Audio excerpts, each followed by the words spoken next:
Hello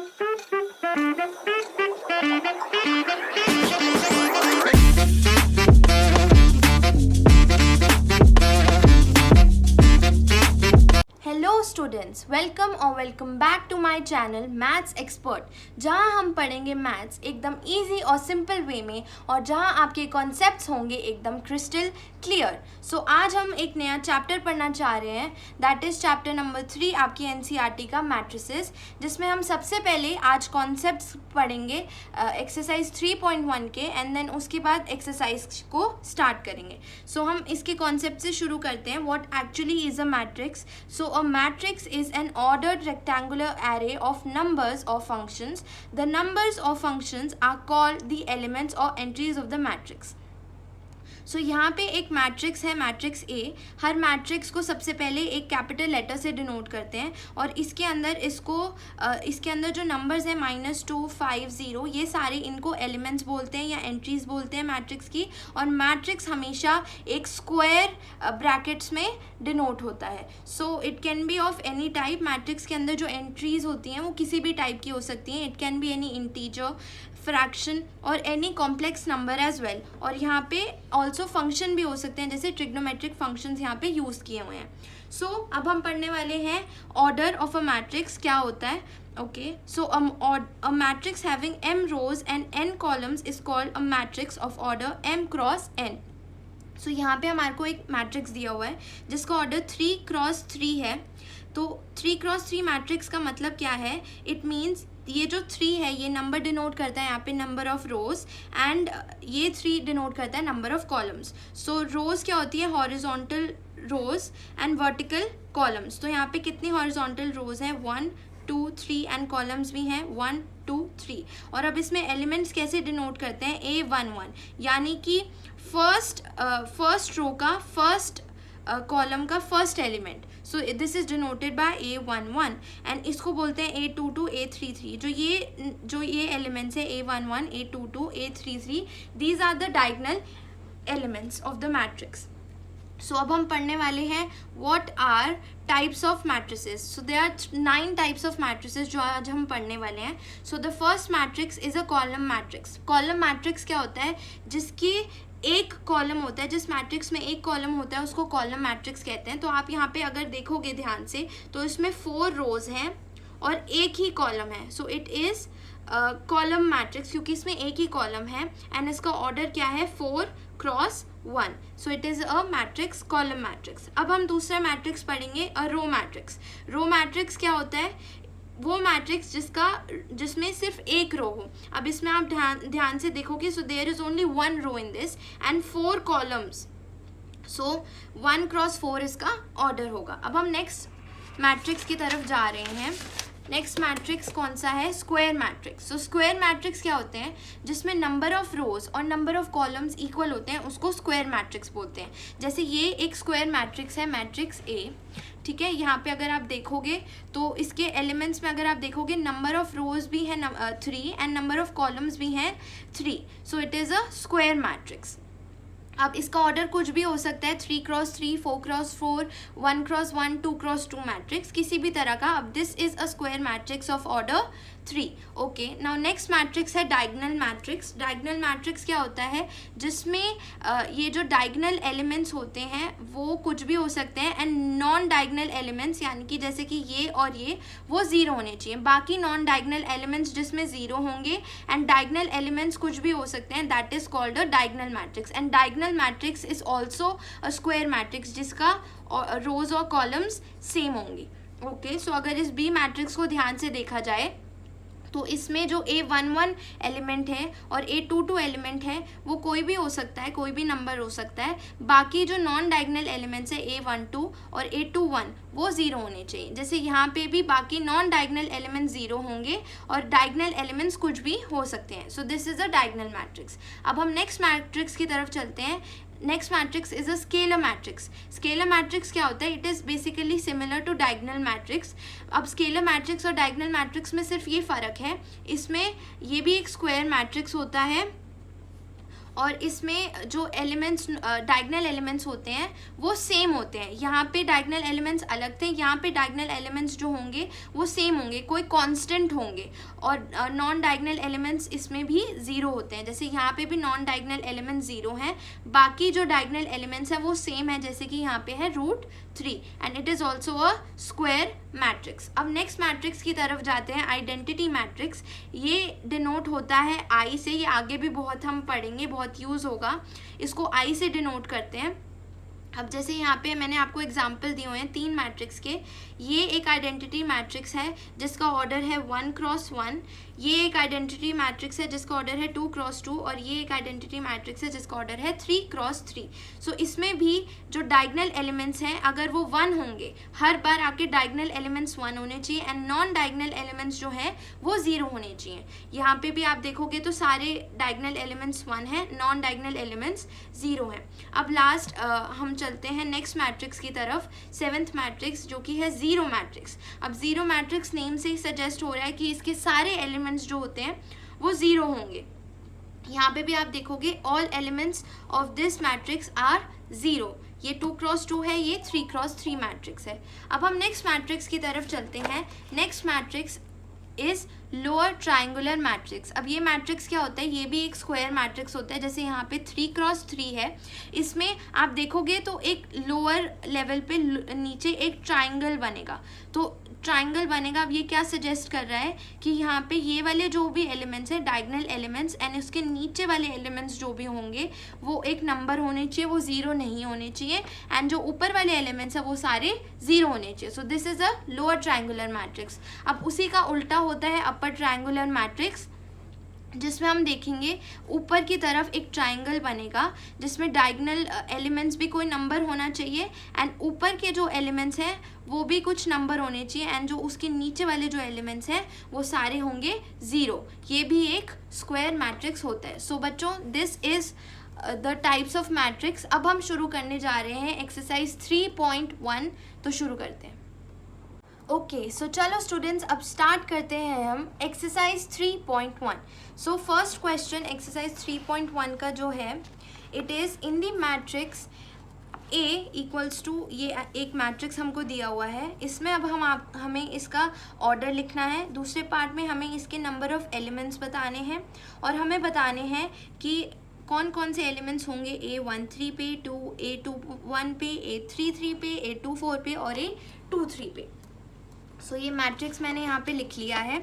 अब इस matrix का अगर हमें ऑर्डर बताना है तो ऑर्डर मैंने आपको बताया था रोज़ इनटू कॉलम्स की तरीके से हम लिखते हैं। सो हम यहाँ पे अगर देखेंगे कितने रोज़ हैं, so we count 1 2 and 3।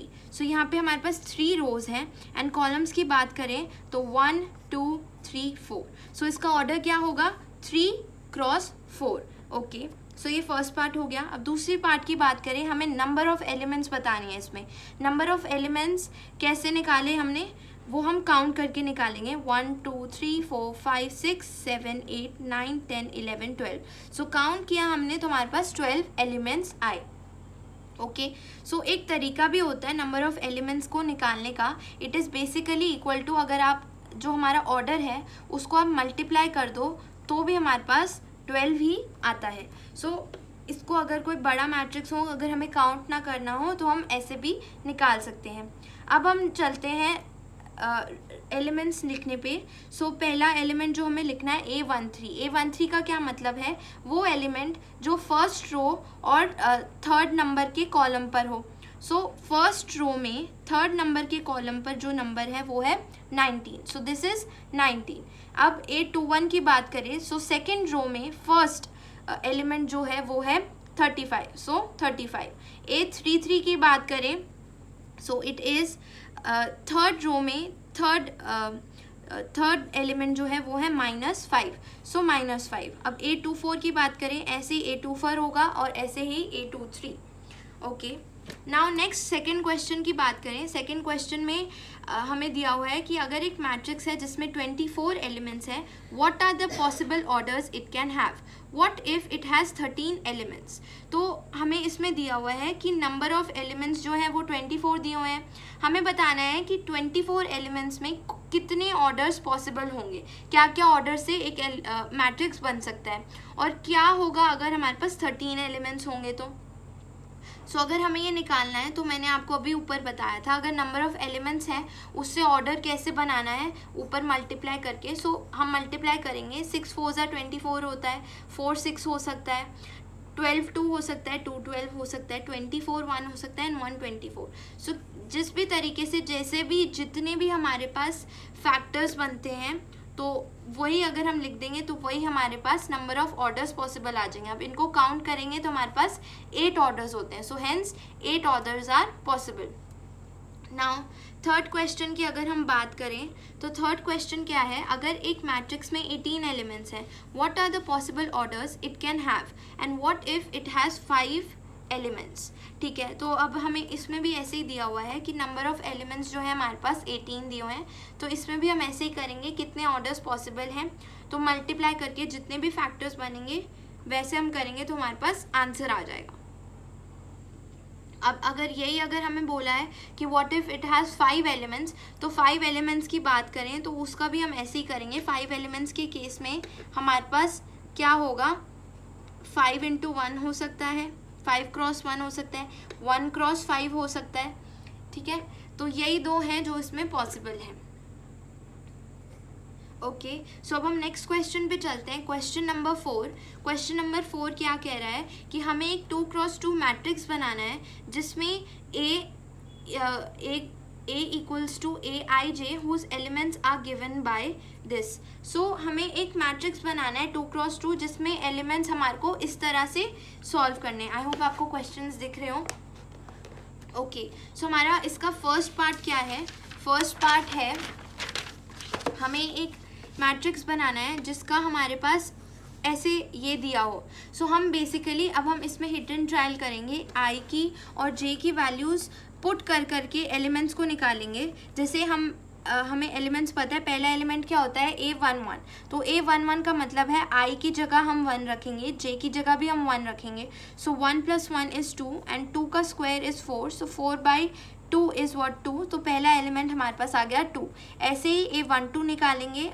A12 में हम आई की वैल्यू 1 पुट करेंगे, जे की वैल्यू 2 पुट करेंगे, ऐसे हमारे पास वैल्यू आई 9/2। अब यहाँ पे 821 एलिमेंट जो है वहाँ पे आई की जगह अब हम 2 पुट करेंगे और जे की जगह हम 1 पुट करेंगे। सो ऐसे ये एलिमेंट भी जो आया हमारे पास 9/2 आया। और 822 की बात करें, आई की जगह भी 2 पुट करेंगे, जे की जगह भी 2 पुट करेंगे, हमारे पास आंसर आएगा 8। सो this is the element 2 × 2 matrix जो हमारे पास बनेगा। अब हम नेक्स्ट पार्ट की तरफ चलते हैं। नेक्स्ट पार्ट क्या कह रहा है कि हमें एक मैट्रिक्स बनाना है 2 × 2 जिसका एलिमेंट इस तरह से गिवन हो, I/J की तरफ से। तो I/J का मतलब है, फिर से हम यही करेंगे, I और J की वैल्यूज़ एक एक करके पुट करेंगे। A11 का मतलब है I की जगह भी 1, J की जगह भी 1। सो 1/1 = 1। अब A21 की बात करें, सो I की जगह 2 पुट करेंगे, J की जगह 1 पुट करेंगे, so we will get our answer as 2। Okay, अब A12 की बात करें, सो I की जगह 1, J की जगह 2, half will be the answer. अब A22 की बात करें, 2/2 = 1। तो ये होगा हमारा एक मैट्रिक्स। अब हम बात करते हैं थर्ड पार्ट की। थर्ड पार्ट में हमें दिया हुआ है I + 2J का square divided by 2।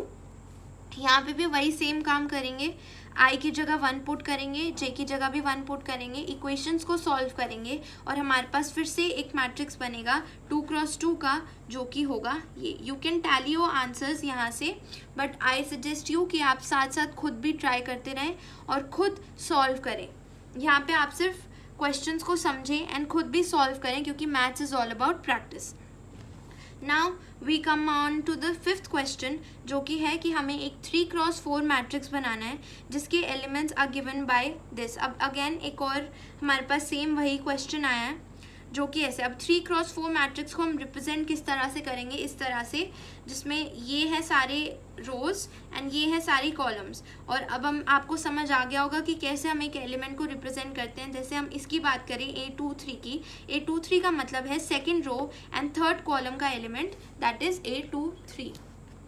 Okay, now 5th question की फर्स्ट पार्ट की अगर हम बात करें, 5th क्वेश्चन का फर्स्ट पार्ट ये है 1/2 मॉडुलस -3i प्लस जे। अब इसका मतलब क्या है, इसका मतलब है हम i की जगह भी 1 पुट करेंगे, j की जगह भी 1 अगर हम पुट करेंगे, सो -3 + 1 इज़ व्हाट -2, एंड -2 का मॉडुलस होता है 2। मॉडुलस का मतलब क्या होता है, अगर कोई भी नेगेटिव वैल्यू है उसको अगर हम मॉडुलस के अंदर डाल दें, दैट वैल्यू बिकम्स पॉजिटिव। सो 2/2 = 1। यहाँ पे भी अगर हम देखें -1 होगा और -1 मॉड के बाहर आके 1 बन जाता है, सो दिस इज़ 1/2। यहाँ पे भी मॉड का बस यहाँ पे यही सिग्निफिकेंस है कि सॉल्व करने के बाद जो भी वैल्यू अंदर आएगी, अगर नेगेटिव है तो वो पॉजिटिव हो जाएगी और अगर पॉजिटिव है तो वो पॉजिटिव ही रहेगी। सो ऐसे सॉल्व करके हमारे पास एक मैट्रिक्स बनेगा जो कि यहाँ पे गिवन है। सो this is the answer. Now second part की बात करें, सेकेंड पार्ट में हमें दिया हुआ है 2i - j। यहाँ पे भी हमने कुछ नहीं करना, वही करना है, i की जगह 1 पुट करना है, j की जगह भी 1 पुट करना है, ऐसे करके एक एक करके वैल्यूज पुट करनी है इस इक्वेशन में, and then we will get a matrix. Okay, so this is the 5th question. अब 6th क्वेश्चन की तरफ चलते हैं। 6th क्वेश्चन में क्या दिया हुआ है, हमें x, y, z की वैल्यूज़ निकालनी है फ्रॉम द फॉलोइंग इक्वेशन। सो हमें 2 मैट्रिक्स दिए हुए हैं, इसके थ्रू हमें x, y, z की वैल्यूज़ निकालनी है। तो इसमें एक कॉन्सेप्ट यूज़ होता है जिसको कहते हैं इक्वालिटी ऑफ मैट्रिसेस।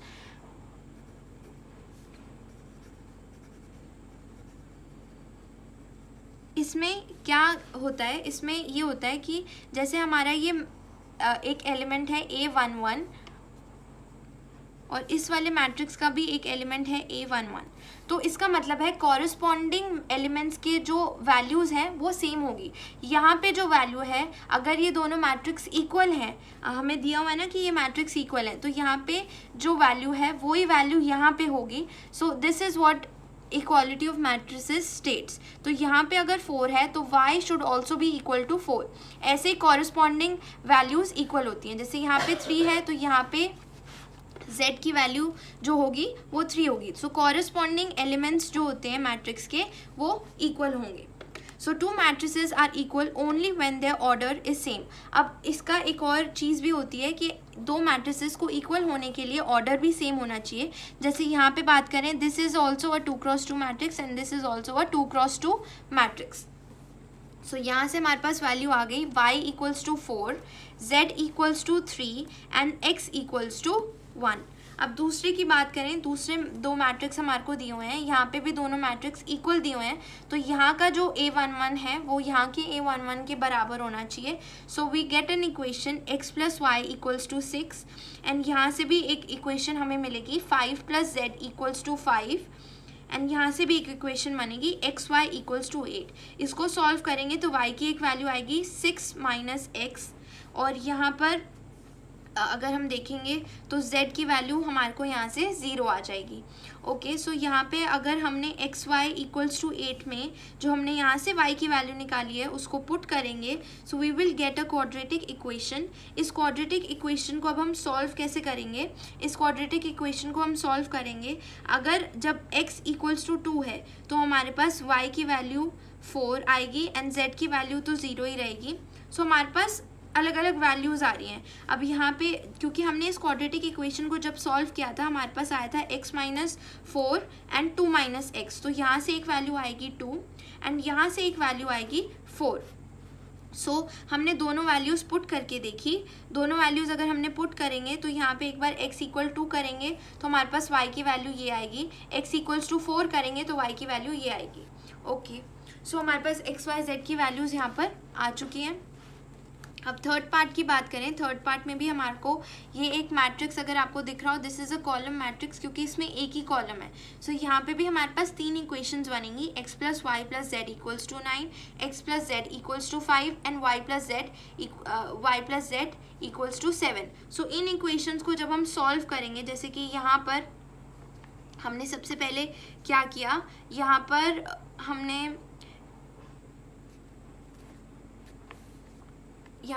क्या किया, यहाँ पर हमने x + z की जो वैल्यू है 5 वो यहाँ पर पुट करी, यहाँ से हमारे पास y की वैल्यू आ गई। ओके यहाँ से हमारे पास y की वैल्यू आ गई, यहाँ पर हमने y की वैल्यू 4 पुट करी तो हमारे पास यहाँ से z की वैल्यू भी आ गई एंड z की वैल्यू आ गई। उस z की वैल्यू को हमने यहाँ पर पुट किया तो हमारे पास x की वैल्यू भी आ गई। So solving this 3 easy equations we get our answers. Now we move on to the 7th question. Okay students, so अब हम स्टार्ट करने वाले हैं क्वेश्चन नंबर 7 से। क्वेश्चन नंबर 7 में हमें गिवन है कि हमें वैल्यू निकालनी है a, b, c and d की from the equation given here. तो यहाँ पर हमारे पास दो मैट्रिक्स दिए हुए हैं जिनको इक्वल दिया हुआ है हमें। सो यहाँ से हमारे पास कुछ इक्वेशंस बनेंगी, जैसे अभी हमने आपको बताया from the equality of matrices. जैसे कि पहली इक्वेशन बनेगी a minus b equals to -1। दूसरी इक्वेशन बनेगी 2a plus C equals to 5। एक और इक्वेशन बनेगी 2a minus b equals to 0 and another equation बनेगी 3c plus d equals to 13। Okay, so इन इक्वेशंस के थ्रू हम एलिमिनेशन मेथड से इनको सॉल्व करेंगे। तो यहाँ पे हमारे पास दो इक्वेशन है जो कि a और b वेरिएबल में है। तो a और b को अगर हम एलिमिनेशन मेथड से सॉल्व करेंगे तो यहाँ से b की वैल्यू सेम है और यहाँ पे आपको पता है जब हम इनको लिखते हैं इनके साइंस चेंज करते हैं तो ये माइनस, ये प्लस, ये माइनस, इसको सॉल्व करेंगे तो b कट हो जाएगा एंड हमारी a की वैल्यू जो आएगी वो होगी 1। तो a की वैल्यू हमारे पास 1 आ चुकी है। a की वैल्यू 1 जब हम इस इक्वेशन में पुट करेंगे तो हमें b की भी वैल्यू मिल जाएगी जो कि होगी 2। सो a की वैल्यू आ गई, b की वैल्यू आ गई। अब हमारे पास एक और इक्वेशन है 2a plus C equals to 5। इसमें हम a की वैल्यू पुट करेंगे तो हमारे पास c की भी वैल्यू आ जाएगी जो कि है 3। अब हमारे पास c की वैल्यू आ गई है तो हम इसको लास्ट में इस इक्वेशन में पुट करेंगे जो कि है 3c plus d equals to 13। यहाँ पे c की वैल्यू 3 पुट करी तो हमारे पास d की वैल्यू आएगी 13 minus 9 which is equal to 4। तो d की भी वैल्यू आ गई। We have got our answer. a की वैल्यू 1, b की वैल्यू 2, c की वैल्यू 3 एंड d की value 4। So next now we move on to the next question, that is question number 8। Question number 8 में हमारे को क्या दिया हुआ है? क्वेश्चन नंबर 8 में हमारे को दिया हुआ है कि एक मैट्रिक्स है A equals to A I J M cross N is a square matrix if. तो हमें पता है कि जब अगर कोई मैट्रिक्स स्क्वायर मैट्रिक्स होता है तो उसका नंबर ऑफ रोज कॉलम्स एक दूसरे के बराबर होते हैं। तो जैसे कि हमें यहाँ पे दिया हुआ है m क्रॉस n, तो ये तभी एक स्क्वायर मैट्रिक्स होगा जब हमारे पास m will be equal to n। So इसका आंसर जो हमारे पास हो जाएगा that is c part, that is m equals to n। Okay, now अब हम नेक्स्ट क्वेश्चन पे चलते हैं। Next question is question number 9 जिसमें हमारे को दिया हुआ है which of the given values of x and y make the following pairs of matrices equal. तो अगर इन मैट्रिक्स को हमें इक्वल बनाना है तो हमें पता है मैट्रिक्स अगर इक्वल बनाएंगे तो हमारे पास कॉरस्पॉन्डिंग एलिमेंट्स जो हैं वो इक्वल होने चाहिए। तो इसमें हमारे को कुछ सेट ऑफ इक्वेशंस मिलेंगी जैसे कि 3x plus 7 equals to 0 and y minus 2 equals to 5। तो यहाँ से अगर 3x प्लस 7 वाली इक्वेशन को हम सॉल्व करेंगे हमारे पास x की वैल्यू आएगी -7/3 एंड हमारे पास एक और इक्वेशन है x वाली जो कि है 2 माइनस 3x इक्वल्स टू 4। तो यहाँ से भी हमारे पास एक x की वैल्यू आएगी जो कि होगी -2/3। तो अगर हमने देखा कि x की हमारे पास दो वैल्यूज़ आ रही हैं और अगर कोई हमारे पास मैट्रिक्स इक्वल है तो हमारे पास x की वैल्यूज़ भी सेम आनी चाहिए। लेकिन दो इक्वेशंस को सॉल्व करने पे हमारे पास x की वैल्यू अलग आ रही है तो इसका मतलब ये है कि ये जो हमारे पास मैट्रिक्स हैं वो इक्वल नहीं हो सकते। सो इसका जो हमारे पास आंसर होगा वो होगा b part, that is not possible to find.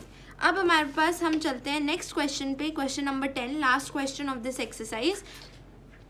Last question में हमें क्या दिया हुआ है? The number of all possible matrices of order 3x3 with each entry 0 और 1 इज। तो हमें बताना है कि कितने पॉसिबल नंबर ऑफ मैट्रिक्स हमारे पास बन सकते हैं 3x3 ऑर्डर के जिसकी हर एक एंट्री जो हो वो या तो 0 हो या तो 1 हो।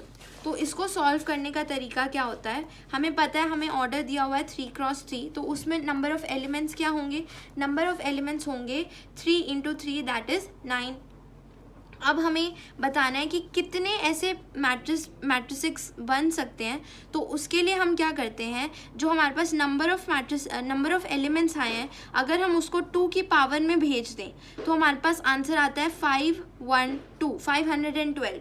तो this will be the answer. क्यों? क्योंकि हमारे पास यहाँ पे दिया हुआ है हर वो एलिमेंट जिसकी एंट्री जो हो या तो 0 हो या तो 1 हो। तो हमारे पास 2 नंबर दिए हैं, या तो 0 या तो 1। तो 2 raise to power the number of elements, हमें मिल जाएगा हमारा आंसर 512। सो स्टूडेंट्स, यहाँ से हमारी एक्सरसाइज 3.1 होती है फिनिश। अब हम नेक्स्ट एक्सरसाइज में करेंगे एक्सरसाइज 3.2, जिसका हम पहले कॉन्सेप्ट देखेंगे, देन उसके बाद हम पूरी एक्सरसाइज को सॉल्व करेंगे। तब तक के लिए पढ़ते रहिए, प्रैक्टिस करते रहिए। Thanks for watching. Good bye.